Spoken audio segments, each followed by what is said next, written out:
이드로의 방문은 출애굽을 신앙적으로 깔끔하게 정리하고요. 이스라엘 백성들의 조직과 제도를 정비한 후에 시내산 언약으로 넘어가도록 이렇게 마무리하고 정리하는 말씀입니다.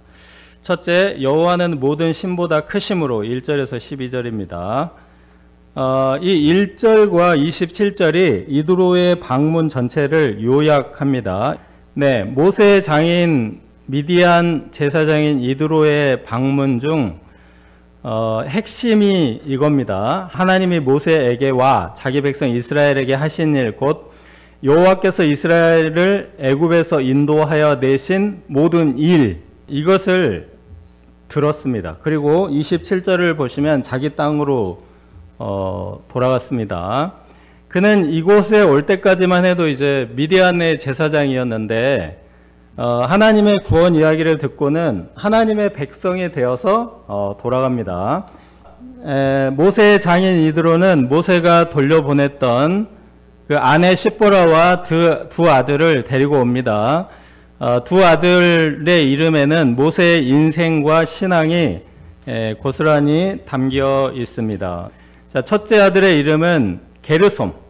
내가 이방에서 나그네가 되었다.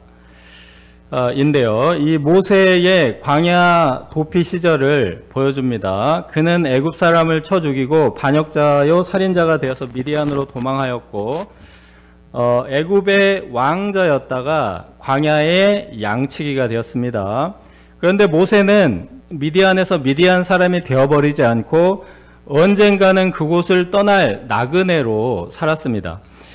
둘째 아들의 이름은 엘리에셀입니다. 내 아버지의 하나님이 나를 도우사 바로의 칼에서 구원하셨다인데 모세가 경험한 하나님의 구원을 보여줍니다. 바로와 애굽은 수천 년간 강대국이었는데 여호와께서 그 바로의 칼에서 구원하시고 이스라엘 자손까지 출애굽시키셨습니다. 모세의 두 아들과 모세 십보라 이 부부가 이드로의 집에서 보호와 돌봄을 받았습니다. 그러니까 이드로가 출애굽 역사를 크게 도왔던 셈입니다.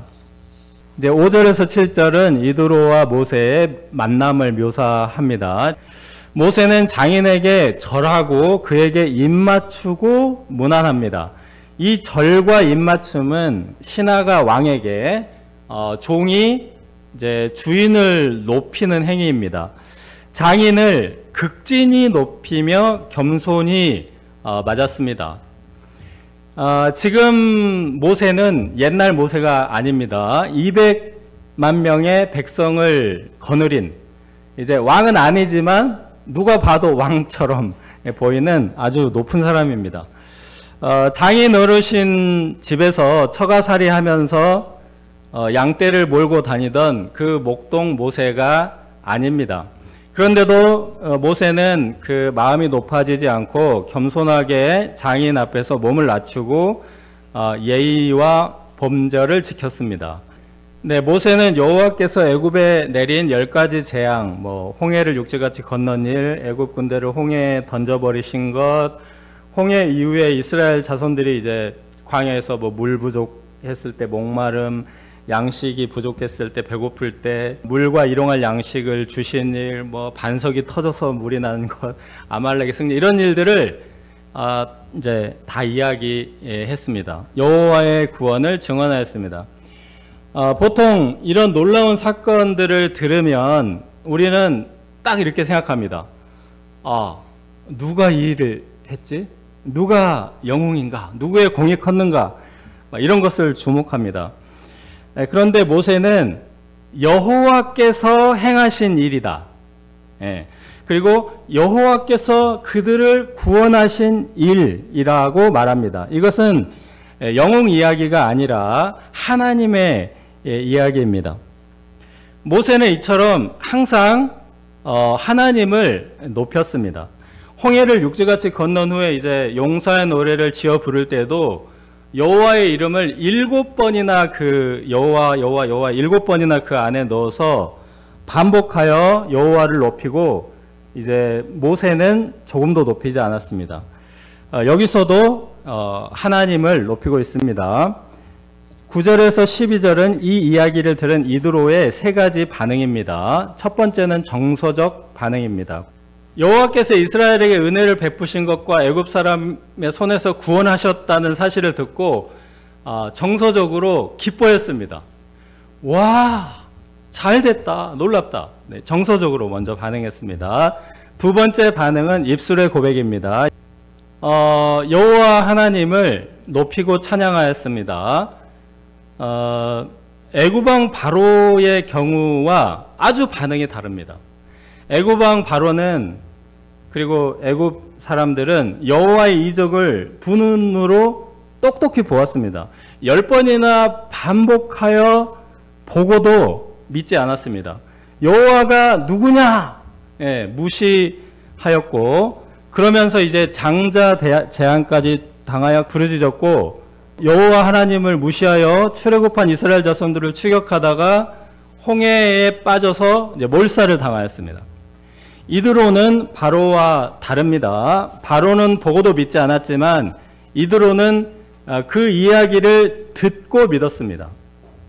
듣기만 하고도 믿는 자가 복됩니다. 예수님께서 십자가에 못 박혀 죽으셨다가 사흘 만에 부활하셨습니다. 부활하신 예수님께서 제자들에게 나타나셨는데 마침 그 의심 많은 도마가 그 자리에 없었습니다. 도마는 나중에 와서 내가 그의 손에 있는 못자국을 보며 내 손가락을 그 못자국에 넣으며 내 손을 그 옆구리에 넣어보지 않고는 결코 믿지 않겠노라, 이렇게 말하였습니다. 이제 예수님께서는 이제 물론 그렇게 하게 해주셨지만 듣고 믿도록 말씀하셨습니다. 너는 나를 본고로 믿느냐? 보지 못하고 믿는 자들은 복되도다. 이게 반드시 체험으로만 믿는다면 그 체험이 지나가고 난 그 다음 세대는 어떻게 해야 합니까? 50년 후, 100년 후의 세대는 어떻게 해야 되냔 말이죠. 그때마다 예수님께서 십자가에 또 죽으시고 부활하고 또 죽으시고 부활하고 이렇게 해야 되나요? 출애굽도 마찬가지입니다. 이 출애굽의 놀라운 역사를 그 다음 세대가 이제 듣고 모르겠어. 그러면은 다시 이스라엘 백성들 이제 애굽에 가서 노예로 살다가 거기서 학대받다가 출애굽을 또 반복하고 이래야 되는 게 아니잖아요. 듣고 믿는 자가 복됩니다. 이드로의 세 번째 반응은 행동입니다. 이드로는 번제물과 희생 제물을 가져와서 여호와께 드렸습니다. 이제 그는 여호와의 구원을 기뻐하고 입술로 찬양하며 고백하였을 뿐 아니라 제물을 드려서 표현하였습니다. 이때 아론과 이스라엘 모든 장로가 와서 모세의 장인과 함께 하나님 앞에서 이제 떡을 먹는 교제, 식사 교제를 하였습니다. 하나님의 구원 이야기를 들은 이드로의 반응은 미디안 제사장의 모습이 아니라 하나님을 믿고 예배하는 모범적인 신자의 모습입니다. 애굽 바로와도 다르고 이스라엘 공격한 아말렉 이방인들과 다릅니다. 심지어는 이제 출애굽을 직접 경험한 이스라엘 자손들이 그 입술에서 불평과 원망을 쏟아낸 것과 달리 이드로는 감사와 찬송으로 입술의 열매를 맺었습니다. 신약 성경에서 이방인 백부장이나 아리마대 요셉 같은 사람이 비슷합니다. 그들은 십자가에 죽은 예수님을 향하여 그는 진실로 의인이었도다. 그는 진실로 하나님의 아들이었도다. 아주 그 놀라운 고백을 하였습니다. 아리마대 요셉은 예수님을 십자가에서 내려 바위에 판 새 무덤에 예수님을 장사하기까지 하였습니다. 이드로가 모세를 방문하여 여호와의 구원을 듣고 또 신앙 고백하고 제물을 드리는 이 모습은 그 하나님의 백성들이 명절마다 성전을 찾아가는 것과 같습니다. 백성들이 자기가 지은 농산물과 그들이 키운 양과 소 제물을 가지고 성전에 찾아가서 이제 제사장들에게 말씀을 듣고 또 감사와 찬송을 드리고 제사장들과 그 제물을 나누어 먹습니다. 이드로는 순례자의 모습이고 모세와 아론 또 이스라엘 장로들은 제사장들의 모습입니다. 이드로의 방문은 이스라엘 자손들이 여호와의 성전에서 제사장이 될 비전을 미리 보여주고 있습니다. 둘째, 내가 혼자 할 수 없으리라 13절에서 27절입니다. 이드로가 그 다음날 보니까 모세가 재판하느라고 홀로 앉아 있고 백성들은 아침부터 저녁까지 하루 종일 서서 재판하는 모습을 보고 재판도 받고 또 자기 재판을 기다리고 하루 종일 이제 그렇게 서 있었습니다. 재판의 성경적 정의를 말해줍니다. 법정 다툼을 그냥 다툼으로 끝내지 않고 그 하나님의 율례와 법도를 알게 하는 성경 교육, 이제 신앙 교육의 기회로 삼았습니다.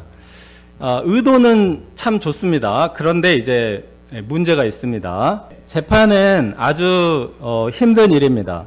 양편의 다툼을 다 들어야 하고 이쪽이 뭐라고 말하면 저쪽도 이렇게 다 들어야 하고 또 이제 객관적인 증거를 수집해야 하고 하나님의 말씀에 이제 적용해서 그것을 또 판단해야 하고 그래서 재판은 아무리 짧은 재판도 기록이 진짜 짧은 것도 몇백 페이지고 재판 기록이 어지간한 민사 재판은 몇천 페이지입니다. 그리고 형사 재판은 넘어가면 몇만 페이지도 있습니다. 너무나 많아서 그 카트에다 저렇게 끌고 재판 기록을 끌고 갑니다. 그리고 오른쪽에는 이제 이상한 변호사 우영우에 나온 그 재판 모습인데 판사들 위에 보면은 기록이 이렇게 엄청나게 많잖아요. 네, 그래서 이제 이렇게 저 많은 것들을 다 보고 양측 주장을 다 듣고 막 법리를 검토하고 엄청나게 힘든 일이죠. 그런데다가 200만이나 되는 백성 중에 생기는 각종 다툼을 모세 혼자서 다 양측 의견과 주장을 다 듣고 이제 혼자 재판을 하기 때문에 아침부터 저녁까지 하루 종일 이제 재판밖에 못하고 또 많은 사건들이 얼마나 이렇게 밀려 있겠습니까? 계속 밀려 있고 이드로가 보니까 모세가 지친 기색이 역력하였습니다. 그래서 이러다가는 필경 기력이 쇠하여 제명에 못 죽겠구나 이렇게 생각하고 이거 이제 시스템을 바꿔라 이렇게 말하고 있습니다. 자, 여기서 이것이 옳지 못하도다. 내가 혼자 할 수 없으리라. 자, 이 말씀을 딱 볼 때 생각나는 게 있지 않습니까? 에덴 동산에서 아담이 홀로 사명을 감당하는 것을 보고 독처하는 것이 옳지 못하다 이렇게 말합니다. 하나님 말씀하시고 돕는 배필 하와를 데리고 오신 하나님의 손길과 같습니다. 도울 사람들을 세웁니다. 능력 있는 자들을 선발하여 천부장, 백부장, 50부장, 10부장을 삼게 하였습니다. 우리나라는 1심, 2심, 3심 대법원까지 3심제를 채택하고 있는데 아마도 이제 이스라엘은 10부, 50부, 100부, 1000부 해서 4심제였지 않았나 싶습니다. 그리고 이제 어려운 것은 모세가 재판했으니까 이게 5심제일 수도 있고 혹은 이제 모세는 약간 헌재 성격, 헌법재판소처럼 이제 그렇게 했을 수 있습니다. 재판관을 능력 있는 사람들을 세우라고 하였습니다. 세상에서 우리가 능력 있는 사람 하면은 공부를 잘해서 어려운 시험에 합격한 사람들입니다. 그런데 하나님 안에서 능력 있는 사람들은 다릅니다. 하나님을 두려워하며 진실하며 불의한 이익을 미워하는 자입니다. 율법 잘 외우는 사람 이런 건 없네요. 그래서 네, 인성과 영성을 능력의 중요한 척도로 봅니다. 천부장, 백부장, 50부장, 20부장 이 사람들은 모세를 도와주는 자들이고 모세가 피곤하고 지치지 않도록 지원하는 자들입니다. 23절에서 26절을 보시면 모세가 장인의 말을 듣고 그 모든 말대로 하였습니다. 중간 지도자들은 어려운 일은 모세에게 가져오고 이제 모든 작은 일은 이제 스스로 재판을 하였습니다. 그래서 23절을 보시면 하루 종일 그 재판을 막 기다리고 지치고 그랬던 백성들이 다 이제 자기 처소로 이제 돌아가게 됐습니다. 그 어떤 유명한 상담 강사가 큰 수녀원에 방문한 이야기를 이제 했습니다. 아주 이제 성황리에 특강을 마치고 이제 수녀 원장님이 와서 다과를 나누겠죠. 다과를 나누는데 이제 수녀 원장이 시계를 딱 보더니 실례지만 제가 기도 시간이 되었습니다 하고 가버리는 거예요. 그 상황을 이제 얘기를 했습니다. 이 강사는 이제 두 가지 점에서 크게 놀랐다고 했습니다. 자기가 특강을 많이 다녔는데 엄청나게 큰 기업 회장들도 다과를 나누다 사라지지 않는다. 예. 근데 이제 기도 시간이 되었다고 확 가버리는 거, 이게 굉장히 이제 당황했다고 합니다. 그런데 이제 다른 한편 이런 생각이 드는 겁니다. 기도 시간을 무엇보다 중요하게 여기는 이 수녀 원장에 대해서 정말 이제 놀랐다는 것입니다. 이 수녀원이 이제 큰 병원을 운영하고 고아원도 운영을 하는, 엄청나게 많은 일을 하는 수녀원이었고, 거기다가 수녀원도 있으니까 얼마나 많은 일이 있겠습니까? 그런데 그렇게 큰 조직의 무거운 일을 감당하는 비결이 철저하고 절대적으로 구별된 기도 시간이라는 것입니다. 누구도 침범할 수 없고 어떤 중요한 일에도 양보하지 않는 시간, 양보할 수 없는 하나님과의 시간입니다. 이 원장은 내 기도 시간이라고 했으니까 내가 하나님 앞에 나가는, 뭐 불려나가는 그런 시간이 아니라 나의 기도 시간, 나만의 시간이다, 이렇게 표현한 겁니다. 천부장, 백부장, 50부장, 10부장에게 작은 일을 맡긴 모세는 시간적, 정서적, 육체적, 영적 여유를 가질 수 있었습니다. 예수님도 그 제자들과 백성들을 피해서 혼자 산으로 기도하러 가시곤 하였습니다. 이 말씀을 묵상하니까 갑자기 내 기도하는 그 시간이라는 찬송가가 떠올랐습니다. 저 아주 좋아하는 찬송가인데요. 내 기도하는 그 시간. 이 세상 근심 걱정에 얽매인 나를 이제 불러서 쉬게 하여 주는 그 시간. 이런 찬송가가 떠올랐습니다. 더 큰 일을 해결하려면 내가 살아야 합니다. 예수님께서도 하나님 앞에 나아가는 시간, 영혼과 육신의 휴식 시간을 가지셨다는 사실을 우리가 잊지 말아야 하겠습니다. 초대교회 때 12사도들도 비슷한 일이 있습니다. 예루살렘 교회에 성령이 강림하여 막 3,000명, 5,000명 신자들이 갑자기 늘어나자 문제가 발생합니다. 헬라파 과부들과 히브리파 과부를 이제 구제를 했는데 헬라파 과부들이 소외를 당해서 이것이 이제 갈등의 씨앗이 되었습니다. 이때 12사도들은 구제 문제를 담당할 7 집사들을 세우고 이제 사도들은 말씀과 기도에 집중합니다. 문제가 생기니까 더 일을 많이 하자 이렇게 하지 않고 사람을 더 세워서 해결한 것입니다. 네, 오늘 말씀을 묵상하며 두 개의 한국 속담이 생각났습니다. 독불장군은 없다, 이런 말. 네, 독불장군은 없다. 백지장도 맞들면 낫다. 이런 이제 속담들이 생각나죠. 우리 조상님들이 참으로 지혜로우신 것 같습니다. 예, 탁월한 지도자도 필요하지만 그를 돕고 함께 짐을 져줄 중간 지도자들도 필요합니다. 이렇게 모세와 중간 지도자들이 세워짐으로 이제는 이스라엘 자손들이 체계적이고 효율적으로 문제를 해결하고 또 문제가 생길 때마다 하나님의 율례와 법도를 배우면서 이제 신앙적으로도 성장할 수 있게 되었습니다. 우리 가운데도 1:1 목자가 있고 또 지파장도 있고 각 부를 담당하는 부장들도 있습니다. 이제 우리 본부는 작은 정부인데 작은 정부 최소한에 한국 UBF 본부 와보고 외부 대표들이 와보면 깜짝 놀랍니다. 사무실이 20평밖에 안 되거든요. 어떤 이제 보통 선교단체 사무실 가보면 한 4층 정도가 돼요. 4층 정도 다 쓰거든요. 뭐 무슨 거 엄청 많습니다. 근데 이제 장소는 되게 좁지만 본부에도 조직이 굉장히 많아요. 국내 역사를 담당할 부장단만 15명이고 부장단에게 각각 있는 뭐 주니어 스텝 목자는 해가지고 엄청나게 많습니다. 그러니까 사무실만 작고 조직은 굉장히 많아요. 그리고 해외 각 대륙마다 선교지마다 코디네이터들이 있습니다. 일꾼들이 굉장히 많습니다. 서로 짐을 덜어주며 하나님의 교회를 세워나가는 소중한 지체들입니다. 우리가 서로 짐을 나누어지며 영육 간의 풍성한 열매 맺는 공동체가 되기를 기도합니다.